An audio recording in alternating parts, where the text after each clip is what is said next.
Welcome to Bloombox Growing Deeper. I'm Sarah. I'm Hannah, and we're on a mission to help you become the gardener you want to be. All right, everybody, welcome back. Welcome to Bloombox Growing Deeper. Are you ready to talk about spring? I am.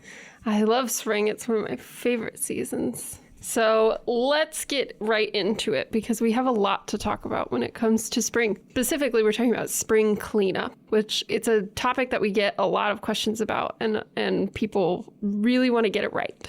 They do. Right? And it's really a pretty simple thing, but there's all sorts of talk about not doing it too early for the pollinators, and that seems to make people nervous that they could do it wrong. Yes, and one thing to keep in mind, we're talking here on Bloombox Growing Deeper, is that we are not trying to shame you if you do clean up too early or whatever it is. So, but we are going to try to give you some guidance. So we did get a question from a listener. Sarah, will you share that question with us? I will. This question is from Jill.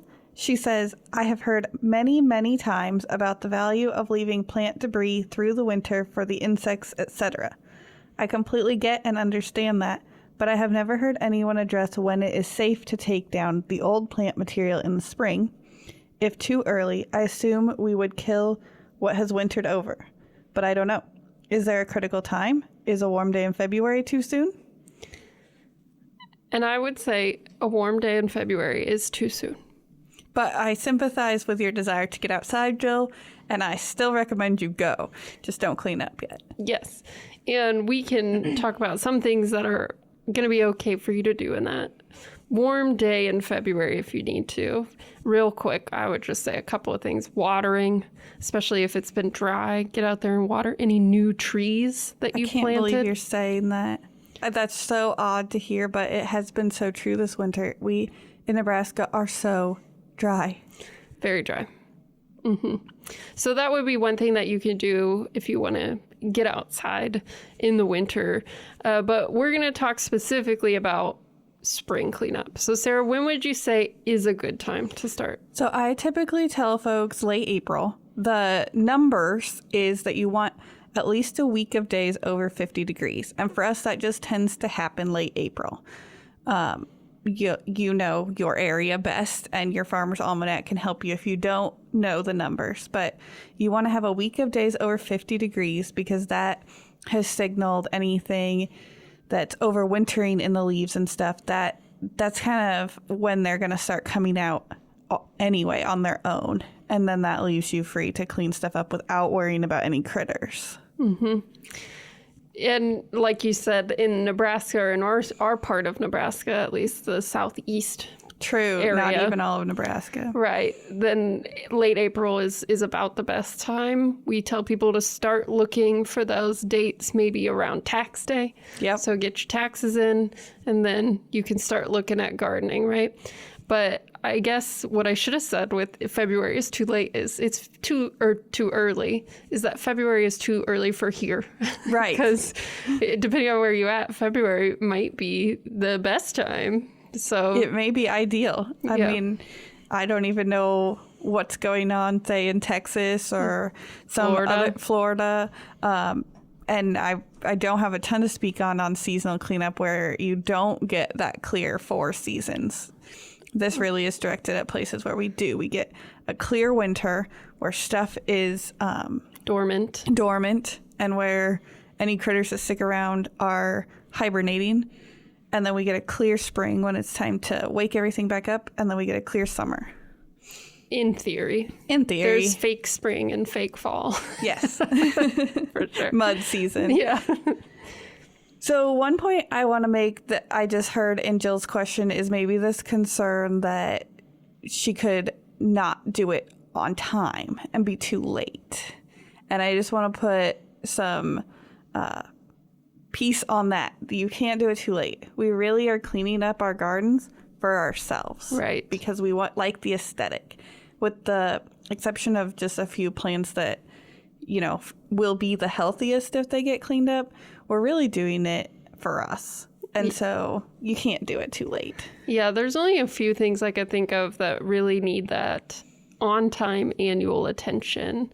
And we'll talk about those. But one thing that I do want to put out there is my iris. I make sure and get the leaves and debris cleaned up around that pretty early. It's one of the first things I do, just because when it starts, you get those spring showers, hopefully. The leaves start to rot out around those, and it does impact the iris rhizome. So there's one thing that I would say. Yeah. If you're looking for one thing to start with and you only have 10 minutes, there's a good one. And honestly, iris may even be the exception to the April date. Because I know with our warm December we got this last winter, I had iris shoots coming up that I'm sure froze right back off, but they get going pretty early. Mm-hmm. Definitely. So what happens if we do clean up too early? Let's just address that. You know, like you said, the point of this wouldn't be to shame anybody who does choose to clean up early or who that's the time they have available to do their cleanup. But for those who are trying to specifically create habitat in their yards, what happens if we do clean up too early? Right. So these debris that we leave, whatever that is, leaves, twigs, can be a lot of different things, is really important to shelter not just pollinating insects, but even think about the little mammals and birds who need that to nest, and even squirrels who need it to nest, right? So I think that's one of the most important things to keep in mind, is that all of those leaves and twigs and so they are used by something. So make sure that if you are cleaning up, you recognize that that's the case. So especially if you decide that you want to clean up early, you want to get it off your grass or something, or your iris or whatever it is, try to leave a couple areas if you can. That is going to be less impactful to your gardening style. Yeah, or even just move that stuff to an area where you don't mind leaving it sit. Just because you clean up a spot doesn't mean you have to take that debris off your property or send it to the landfill. You can just move it back to, you know, the back of the garage or somewhere where you can leave it to compost. And sure, you disturbed it a little bit, but there's going to be plenty that still is nice and cozy, warm in there for the rest of the winter. Mm-hmm. Yeah, I think about my coneflowers because they're a really tall, sturdy stalk, and they kind of stand out through the winter, and I like them for that winter texture and stuff, but it could be tempting to cut them back in the fall, just, you know, get a clean, fresh look. But all winter I've seen these little finch birds out there pecking out the seeds, and they're so fun to watch. Yeah, I agree with the coneflowers. I see the same thing on my joe pie. Oh. Because my big long stalks of joe pie stick around all winter. And there's all kinds of things still visiting that plant. And it is just fun to have it too. When it frosts or snows, you get to see, you can see it up close. Yes. And one thing I do want to say too, for people who don't have the option of just leaving everything completely as is for the winter, maybe you have a homeowners association with opinions, or you're working in a public garden site where you just have so much to do in the spring you can't leave it all. We know that our native pollinators, our native bees primarily, that nest in hollow stems do so in the bottom 9 inches. And so there's some things that I just know can't handle a snow load, and they're just going to end up flopping in my driveway. Cut them back to like 18 inches in the fall. So I'm still leaving the habitat part of the plant, but I have cleaned up the aesthetic a little bit. For me, it's so that that plant doesn't flop in my way. But if you're in a public garden, it might be for public perception or to save yourself a little time in your busy spring season. Yeah, and if you absolutely can't leave it, then that's where we recommend doing some of those man-made, person-made bee hotels or pollinator hotels. They come with all different types of names. And I'm sure we'll talk about those more at some point and how best to care for them in a different episode. But it is a good way to provide habitat if you can't keep the plants that you want to there. Right. So that's all the reasons for the critters and the wildlife. But we've already talked about soil in a previous episode. And so it's important to remember that that plant debris isn't just habitat, it's also building your soil. Yeah, one of the things that sometimes I wish I could just stop and talk to people in their yards. I guess I could, but I'm trying not to be too judgy, right? Is I always see these people who are constantly trying to get grass to grow under their trees, right? Constantly. They're always seeding it. They're doing all these different things. And then I see them in the fall and they rake up 25 bags of leaves and put them out to go to the city compost. And I just want to be like, there's your problem. Grass probably won't grow under that tree anyways, but you're not supporting it well if you're just getting rid of all of those leaves every year. Right. And so much the same. You see people who almost, very diligently get every leaf out of their grass. They're raking, they're mowing, but then those same people are back in the spring aerating and fertilizing and overrunning their sprinklers. And it's because nothing is coming back into the soil. We're removing all the possible organic matter. So leave the leaves. So before we talk about the specifics of cleanup, let's talk about how much we each plan to do. I get excited to get out in my garden in the spring. So it's always like April, May, I have these, after Spring and Fair, let's just say that. It's May. So that's when I get really excited and I have these big dreams of what I'm going to do. So I do definitely start by getting rid of last year's tall shoots like my Joe Pye and my coneflowers and things like that. I'll cut those back because by that time, usually early May, mid-May, things have all gone out of those. So I can definitely cut those back and get ready for the new growth. Then it's a lot of mulching where it needs to be mulched, especially in beds that maybe I planted in the fall. They need a little more spring mulching. But then, frankly, I still leave the leaves. I don't usually pick up a lot unless it's an area that needs to be. Try to make it look tidier in my areas of my garden that are around my neighbors. So like my edges to my neighbors, I try to be a good neighbor. So I clean up those areas to the degree that my neighbors do so that they feel like I'm respecting their space and our boundaries, right? So those are kind of some of the main things that I focus on. Yeah, and I will say Spring Affair probably is the main reason I have so much habitat in my yard. It would be so hard to keep myself from just doing anything I could think of to be out in the garden all April. But, I'm just too busy. Yeah. And so it is May by the time I get out there. And that's perfect for my yard. Mm-hmm. But you mentioned maybe some different garden priority areas where you treat with a little different style. Absolutely. So can you talk about the different areas of your yard and how you defined what you'll do to those spaces? Yes. So my backyard especially is home to me and my husband and my dog. So I have to prioritize what I do back there based on what's going to withstand a 70 to 80 pound dog and his musings of what he decides to do and kind of what we want to see back there. It's where our patio is. It's where we like to eat dinner when it's nice out. So I prioritize that area when it comes to cleaning up debris in the inside where our grass is. But around the fence line, there's a good probably 5 feet between my yard and my fence line. That's just full of various plants, depending on what side of the yard it is. Gotta be honest, I don't think I've ever picked up anything in there besides pulling out some invasives and cleaning up a couple of plants and things. I planted a tree. Other than that, I just leave it. Yeah. And it's full of ferns. So those ferns die back every year, right? And I have never cleaned up the dead leaves. Well, those ferns, they just love that rich, loamy, organic soil. Mm-hmm. That's just the perfect place for them. Right.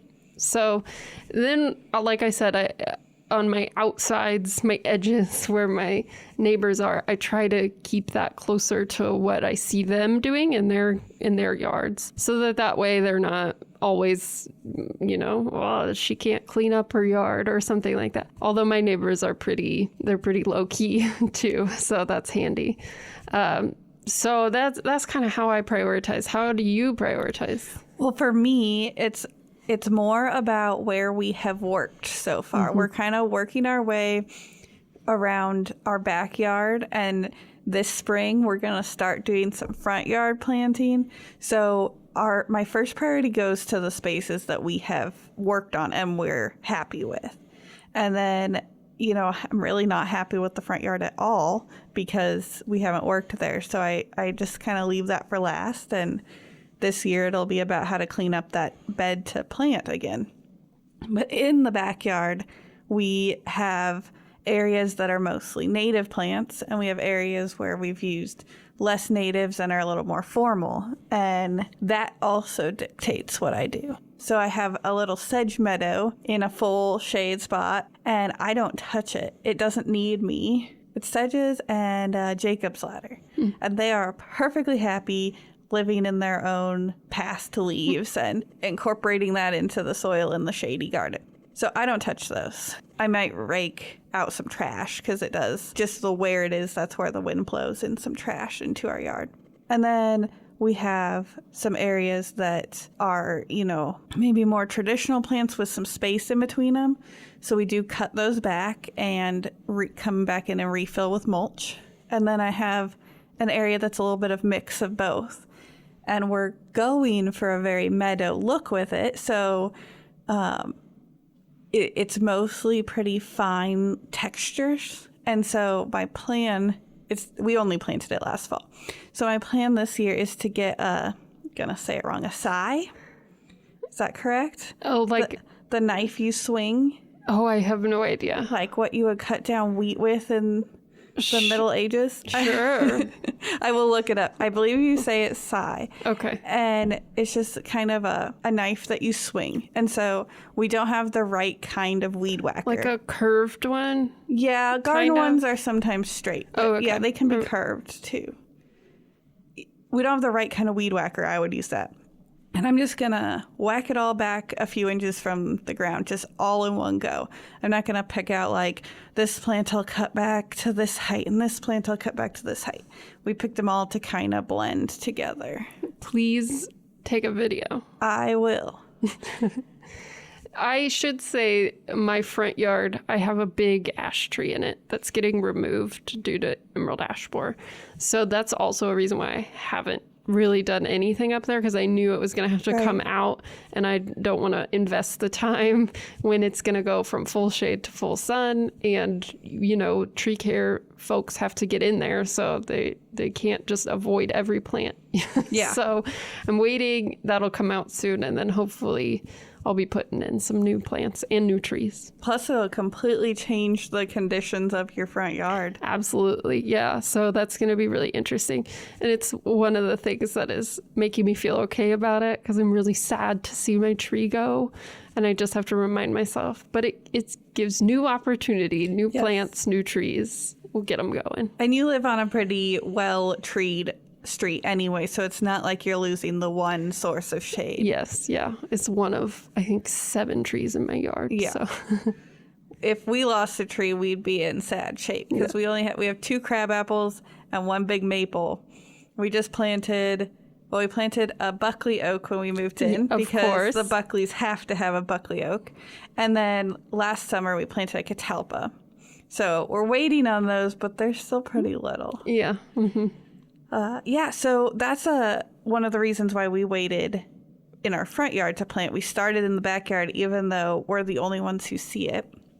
We wanted to kind of get our practice back there and learn more about what kind of soil we had in our yard and stuff, because we know that when we do the front yard, it is going to be really important to us that we're adding beauty to the whole street and the whole neighborhood, and we really want to do it well. Mm-hmm. So... yeah, you want to be the change makers. We do. Yeah. Yeah.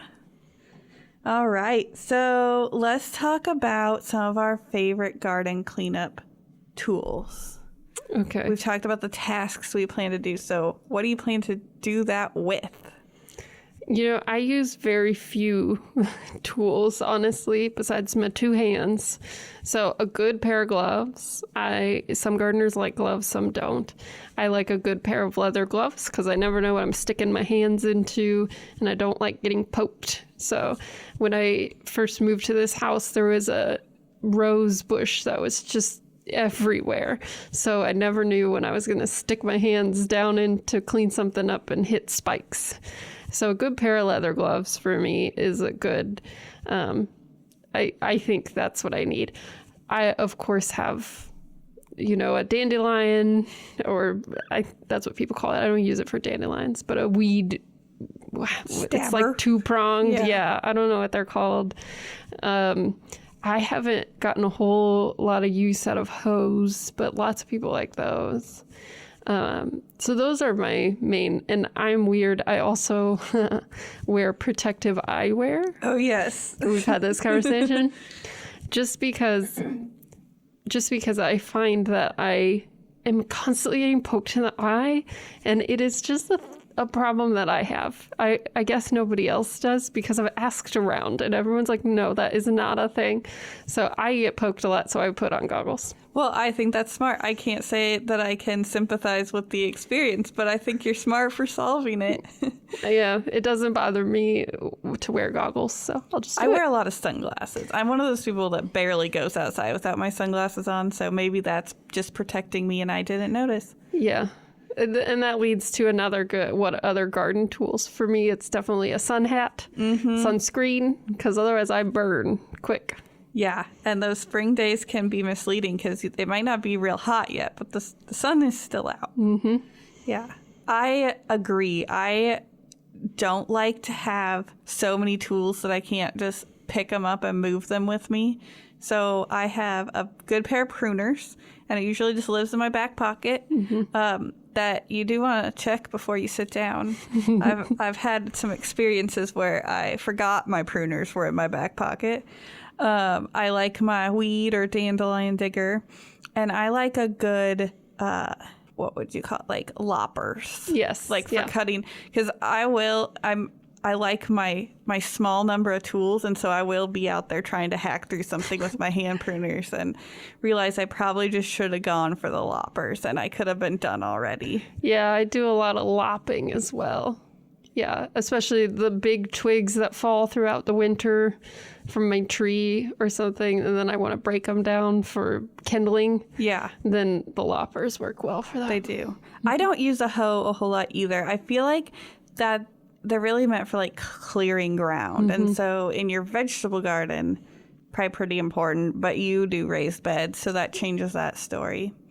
And my vegetable garden just so happens to be raised by a retaining wall in our backyard, so it'd be very awkward to try to hoe it. I use a pitchfork more than I ever thought I would. They're great for mulch. They're super great for mulch. People are trying to use shovels for mulch. I'm like, what are you doing? Get a pitchfork. Yeah. So. And turning compost. Yep. I use a pitchfork more than I thought I would. What else? Well, I briefly mentioned weed whackers. Yes. And if you have one where you can put a solid plastic blade on it, I know there's an appropriate term for the difference between those two versus the string. That solid blade you can use to cut back a lot of perennials, and it can do quite a bit. But the string ones that you just use for getting grass, they aren't really, you're just going to get things wound up in it. It's not really going to cut back your perennials. So if you are somebody who's either planted a huge habitat area or you're maintaining public-sized landscapes, that may be a really good investment. Yeah, I do love a weed whacker. I love a power tool. I don't use them too frequently. Right. What else? So we haven't got to grasses yet. Okay. But one tool that I don't have yet and I plan to buy this year because we planted a lot of grass last fall is a grass knife. Yes. And people may call this by different terms, but I've always called it a grass knife. It's a really largely serrated knife, and it usually folds in half, kind of like a pocket knife would, but it's about a foot and a half long. And it is fantastic for hacking through. You know, you can just like take a piece of twine and tie your grass into a bundle and then saw it off at the bottom. Yeah, we're talking ornamental grass. Big grasses, not your lawn. Not your lawn. No. We planted a bunch of big blue stem and some miscanthus, and that's what I'm getting ready to cut back. I planted some, but it was in the fall, so they don't quite so they're not going to be ready for they're you. not ready. Yeah. Another tip I would add to grasses is probably not such a big deal with blue stem, but if you've got anything like elephant grass, long sleeves tucked into your gloves, rubber band, don't forget your hat. That stuff shreds like crazy, and you will feel like you just rolled in insulation. Oh, no. It just kind of splinters as you're cutting it, and all those little seeds start shaking off, and you'll be itching for a while. So get a hazmat suit. Yourself. Not quite that far. Not quite that far. Yeah. Just make sure whatever you're wearing, you can brush it off before stuff gets to your skin. Mm-hmm. Yeah, that's a good point, because I think a lot of people don't realize that our native grasses need that every year. They do need cut back and turned over a little bit. They are, when we talked about that list of the few things that really do need cleaned up, grasses, especially our natives, like they're designed to be burned and grazed regularly in a prairie setting. And in our yards, we usually don't want either of those No, things I don't happening. recommend burning in your yard. Or bringing in a buffalo that your neighbors might not. What about your bunny, Sarah? She can eat a lot. I'm not sure she can eat that much. Yeah. Your dog eats some things, doesn't he? Does. Can he likes to eat grass. In fact, one of my sedges, he ate all the way back to the ground last summer. I had to stop. I don't know. He gets excited. So, yeah, there's a few things I have to protect, but he'll eat some grass if you let him. Well, maybe you can rent him out to graze. A goat might be doable. Yeah. I feel like some towns wouldn't completely frown on a goat. Like you said, you got to rent it because he won't have enough for all year round. A backyard goat? That sounds wonderful. I don't know. I used to work with goats. It sounds terrible to me, but I really enjoy petting goats. I would love to have a sheep, but they eat everything. So do goats. True. They climb everything. Oh, true. They would climb stuff. Yeah. Okay, no goats.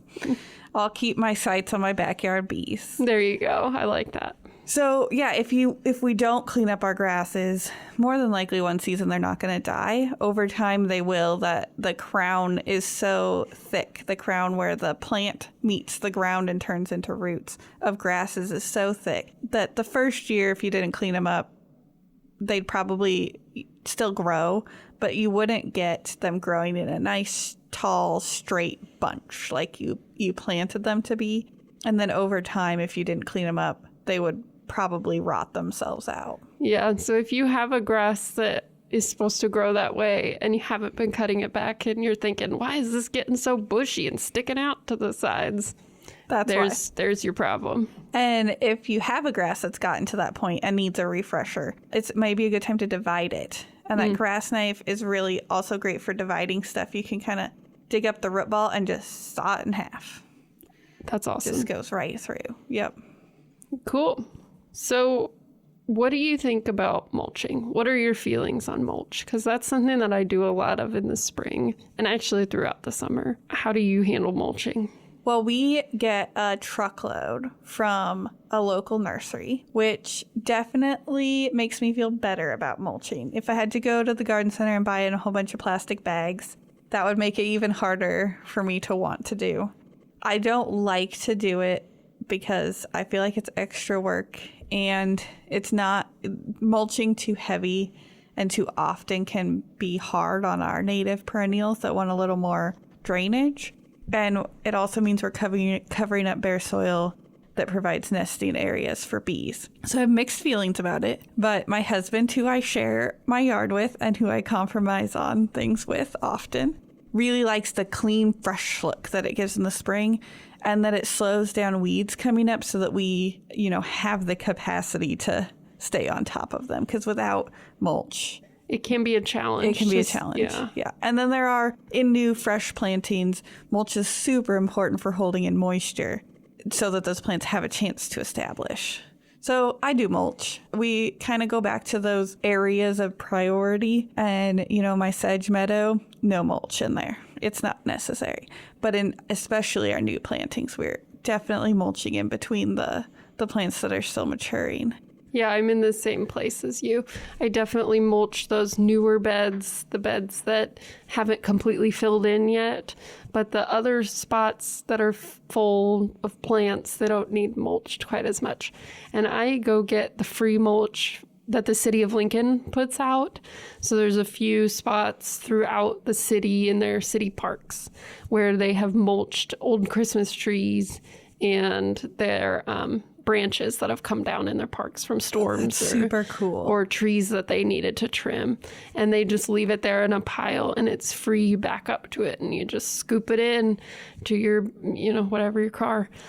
And I take that home and I mulch with that. It's not always the cleanest mulch. There's things in it. So sometimes I'm picking out pieces of metal or plastic that need to come out, but it's free. Yeah. So that's always nice.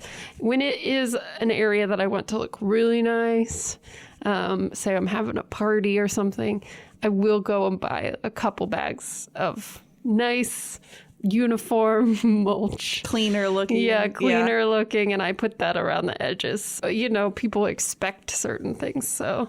What? That's really neat. I don't live in Lincoln. I live in a smaller town nearby, so we don't have that option. Is that pretty typical of cities, do you think, to have mulch available, or? I don't know how typical it is.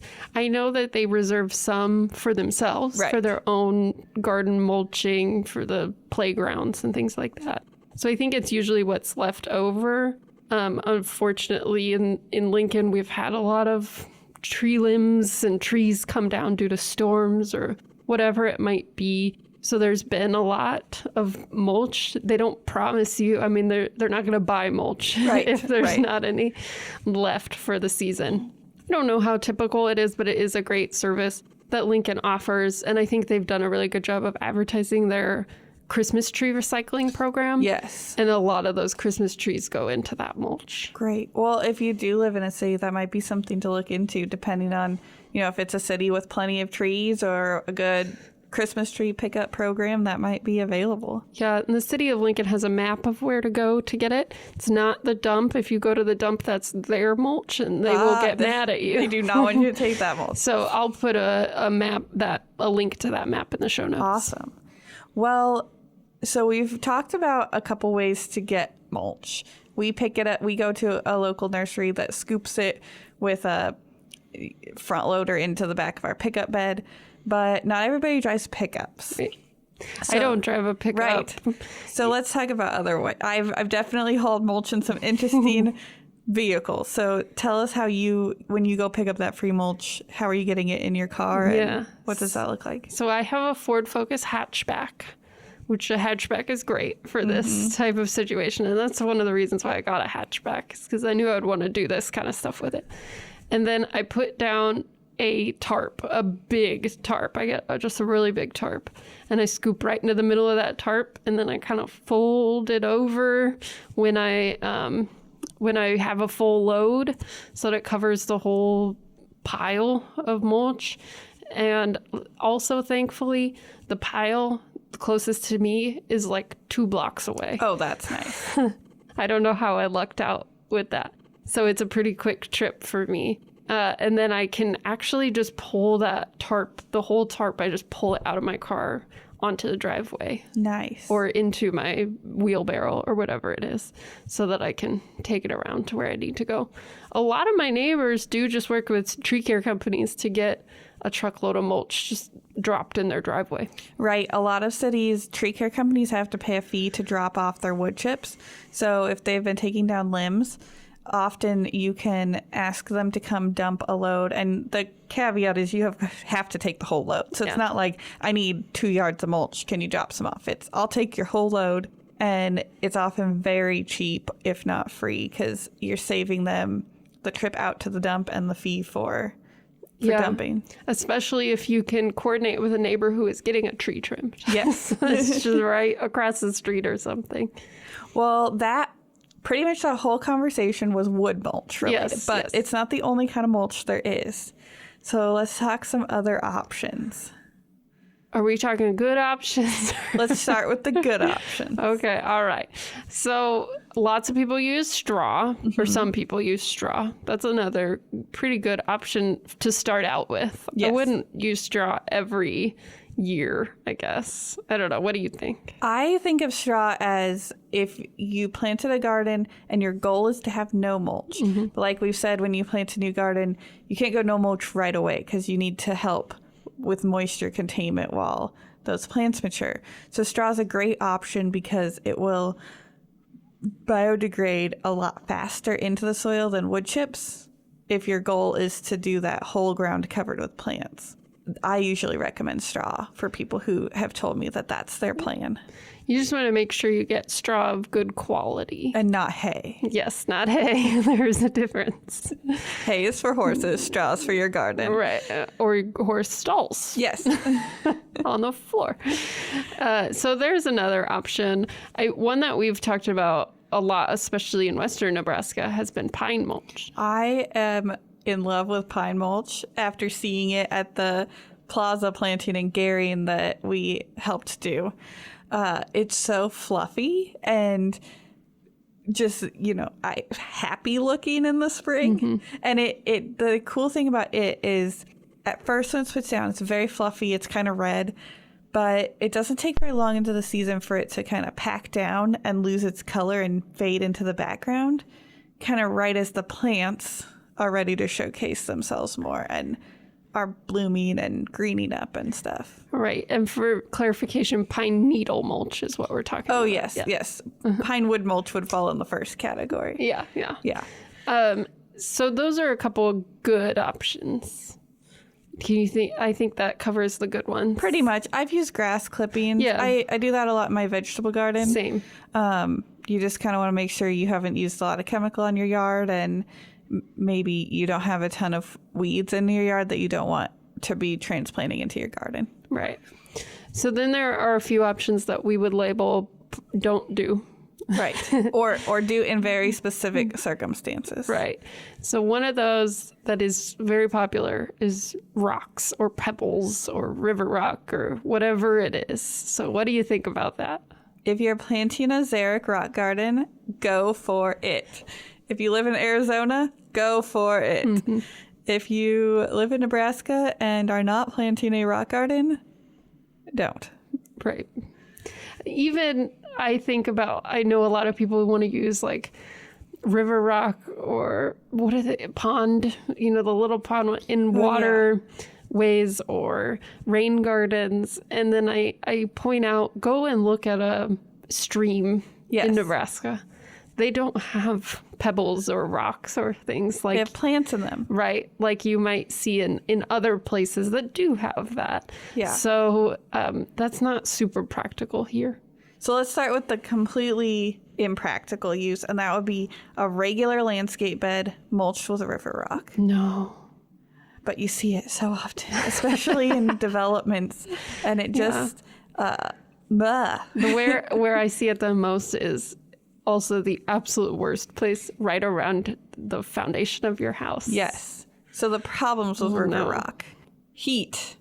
Those rocks are going to soak up all the heat from the sun, and they're going to store it, and they're going to reflect it right back on your plants and on your house. So I guess if you want a really high air conditioning bill in the summer, river rock away. But it can be really hard on your plants, that amount of heat being reflected back on them. And kind of like combined with that is the rocks aren't doing anything to help hold moisture in the soil like a wood chip mulch would be doing. So now you have this plant that's baking in the sun and is having no help holding moisture in the soil. Yes. So we're just going to say probably no rocks. Yeah. Very few instances would we say yes. So what's another one? The one I can think of that drives me crazy?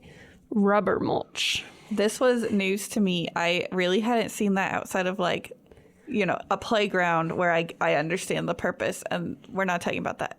Where have you seen this? I have seen people use it in their gardens. Why? I don't know. Oh, I I have no idea. The only things I could think of is that people like that it doesn't break down. Okay. Because they don't have to replace it every year. But I find that mulch, even rubber mulch, will wash away and all the, so. It's so floatable. Yeah. And then the other reason is that it's all the same color. Oh, so that it looks like all clean and uniform. Well, and they're like, I could get all red mulch. I'm like, why do you want red mulch? Yeah. Some people do. I could also see maybe it's affordable and readily available as a recycled product. Yeah, it's definitely a lot lighter, too, if you have to carry it. Yeah. I can't get behind it. Normally, I'm all for recycled products, but mulch in our gardens performs so many more functions than just looking pretty. We're not saying don't have your garden look pretty, just to be very clear. But the mulch does so many more things than that, and if prettiness is all you're focused on, you'll have trouble maintaining that garden. So the rubber mulch, again, may do very little to hold water in the soil. It can't break down into nutrients for your plants. In fact, it's probably preventing anything else from falling on that spot and breaking down into nutrients. It's floating away, and then we end up with rubber in our waterways and all sorts of other places where you didn't want it. I have seen rubber mats used around like fruit bushes and stuff. I think on a very temporary basis, I can sort of understand that. But again, there's essentially blocking any water from getting into the soil there and any organic matter from getting into the soil there. So it just wouldn't be my choice. So can you think of any other mulches to avoid? I don't think so. The problem is I avoid them. I will say one quick word about the weed mat that people put under the rocks is often as much, if not more of a problem than the rocks themselves. Yes. Because it's so hard for water to get through there. And it will temporarily, keep a few weeds down. But eventually there's going to be soil on top of that weed mat. And so you're just going to have weeds growing there. But really, it just completely tries to separate the soil from the rest of the environment, and soil is meant to be a part of the rest of the environment. Exactly. All right, that was a lot about mulch. Whew, so much about mulch. So let's go on to a different form of wood material, actual trees and shrubs. We're going to cover this real briefly because we're not tree trimming experts. We're not arborists. That's if you need a tree trimmer or someone who's an expert on that, the person you're looking for is an arborist. So we'll keep it mostly to the shrubs and other really sturdy plants. And if you do need an arborist, find your state arborist association and look up. Most of those have a place where you can look up all the arborists in your area that are certified. And that's a great place to start if you're trying to find someone. Right. So I have lilac bushes. I love lilacs. In my yard. They predate me. They were there from the previous owner. And that's the first time I've ever had lilac. So I really had to do some research on how to properly take care of them. And one of the things that I learned is the best time to trim and prune them is right after they bloom. So once all of those blooms kind of die back, you want to go in and snip and prune the way you'd like it to be. And lilacs can be pruned quite a bit. They can be pruned back really far each year if you need to. I wouldn't do it back-to-back years, but especially if you're starting to see a lack of blooms the way you want it to, take a year where you just really cut it back pretty far, and you'll notice in the next year or two, maybe 3, that it will come back better than ever. Okay, you have inspired me. I have lilacs growing in my alley, and I love them, but since they don't really affect me out there, I've never thought to prune them. Except one time when they tried to overgrow my rhubarb patch, and you don't mess with my rhubarb patch. So that one got whacked back. Yes, you don't mess with my rhubarb patch either. Gotta defend that. What about, do you have any other woodies that you're trying to keep pruned? I don't have a ton that I need to keep pruned, other than mostly I'm cutting out seedling trees. Yeah. When we bought our house, it had not been maintained very well to keep tree seedlings from coming up, and we have a lot of oaks and walnuts around us, so we're working on that. Yeah, if you don't get it out there to pull in time, then you got to start cutting. All right. So what can we do while we're waiting to clean up? Because it's only March right now. We're trying to wait like 2 or 3 more weeks. So I'll go back to watering for sure. If you're in an area where you haven't gotten the precipitation that you should over the winter, make sure to get out there and start watering. So that's a really good place to start. And I thought you brought up a good point with your sedge meadow. We all end up with some kind of trash or garbage or something that blows in. So pick that up. Right. That's not helping anything. So yeah. So get out there and clean that up. Those are a couple of things that I can think of just off the top of my head. I'm planning to do some cleanup in my compost area because I also inherited, we've only been in our house for a little over 2 years, and I really, really want to reclaim that compost for myself to create, something to add to my garden. But it's been a dumping ground for like any branches that got pruned when we didn't have time to run to the dump. And we're really lucky in our town. We have an open drive-up dump where we can add to the compost pile. And then the city maintains that and keeps it composting and chips anything woody. So we know it's a good place to take stuff. We just need to do it. Mm-hmm. Yeah, that's a good point, because I have run into that same issue where some of my twigs have ended up in my compost and I need to get them cleaned up and cut to the right size for our outdoor fireplace or our indoor fire, our stove. So those are all good things that you can do this time of year. I've also got a rain barrel that needs cleaned out. So, every once in a while they get kind of scummy. Yes. So I need to get that cleaned out and ready to go. Mm-hmm. We can think about any insect houses or bird houses we're planning to put out and do the research on. Every bird species has a different kind of house and placement, and same with insects. And bird feeders. So we can pick out that kind of stuff and do the research on where to place it. And then finally, what I like to do in the spring, I guess this isn't really an outdoor thing, but you can make it an outdoor thing, is to dream. Yes. Look at your garden beds. Start deciding kind of what things you want, where, what, if you're trying to overhaul something, what you might do in that area, or if you have a plant that's just not doing well and you need to replace it, what do you want to replace it with? It's just a good time to go out and look around and go, that could be this. Yes. And take some measurements, because you'll be at the garden center and really wishing you had measured an area before. So I know there's all kinds of apps you can get now where you can put measurements in and save your garden beds and keep an inventory. I like a pencil and a piece of graph paper, but that's just me. So I try to get out and get measurements for places I'm going to plant, so that when I get sucked into that, spur of the moment plant shopping, which never happens, I have my measurements ready to go. And finally, now is a great time to get your vegetable starts going. If you choose to grow those by seed and choose to grow vegetables, you can get those going inside. Yeah. So yes. get your vegetable starts germinating. All right. And our end of the episode question, what plant is on your mind this week, Hanna?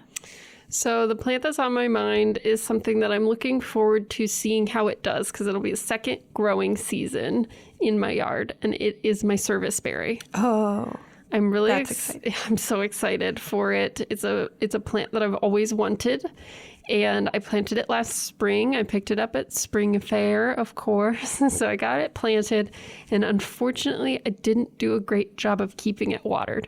Oh. So it got a little wilty. And so I'm hoping that doesn't impact it super long term, though it could. So I just am excited to see how it kind of comes back and what it looks like. By the end of the summer into the fall, it was looking good again. Good. So I'm hoping that that's a good sign. And how about you? What are you most looking forward to this week, or what plants are on your mind? Well, mine's also a plant that I planted last year, my catalpa tree. I actually planted it, I'm trying to remember.